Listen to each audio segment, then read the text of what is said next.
Good morning, Jessica. How are you today? Good morning. I'm well, Daniel. How are you? I'm very good. Thank you so much for asking.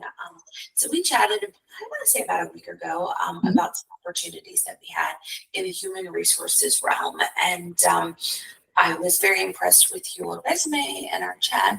So we scheduled some time to meet virtually. So I'm going to go ahead and give you the floor. Why don't you just tell me a little bit about some of your experience as of recent in the human resources field? Yeah, absolutely.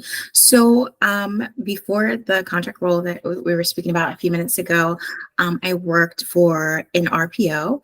And so we worked for several healthcare companies, various states and locations.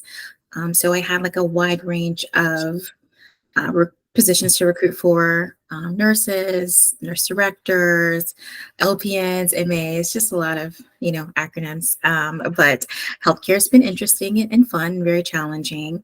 I also have a few years of experience in like human resources, like coordinator positions, sourcing positions. So I feel like the position that probably mirrors a little bit about what Randstad does is the time when I was an account manager for ESS. So I was pretty much one stop shop. So I did the full cycle recruitment. I did the onboarding, the orientation, and then was the one that managed the staffing as well. So I was working with substitute teachers, so sending them out on jobs and providing like that HR function. So a lot wrapped in one role. Okay, great. And so, about how many years of like the full cycle recruiting would you say you have? Um, I would say about six, Six, six, seven. seven, six, seven.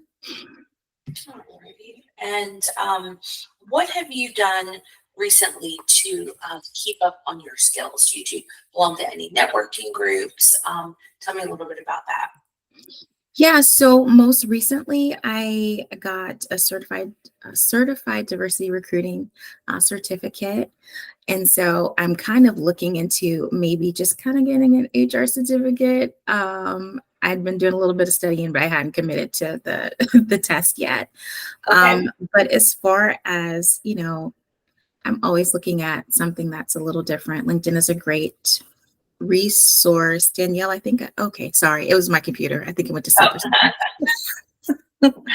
My, my, minor heart attack, sorry.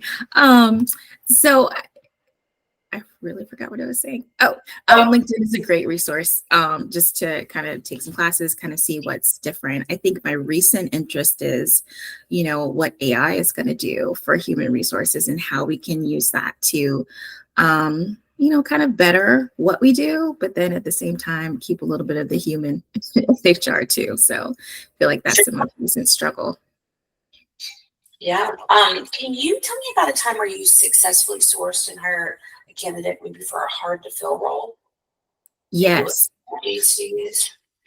Um, I really specialized. That was kind of my specialty when I was working with humans. So the nurses that I worked for were operating room nurses. And so they had to have the, residency kind of, 6 months of training. And then additionally, our um, hospital at the time really preferred that they have the CNOR certification as well as the residency part. So I was really able to use a number of resources. Of course, I mentioned LinkedIn and Indeed, but I also found that and I forget what the acronym stands for, so don't judge me. The AORN um, journal had a posting board, and they allowed you to post for free for like a few days, and that was really targeted, to my audience because nobody's, reading that. I never heard anybody say, "Hey, let me get that AORN Yeah. journal," where they're in Target. Like, let me just pick this up and read it. So it really focused in on, who we needed to reach at that time, and I was able to successfully, recruit, screen, interview, and then hire a couple of candidates from that medium. Okay. I'm going to go ahead and stop this part of the interview. Don't go anywhere. We've got a few more things to chat about. Thank you. All right.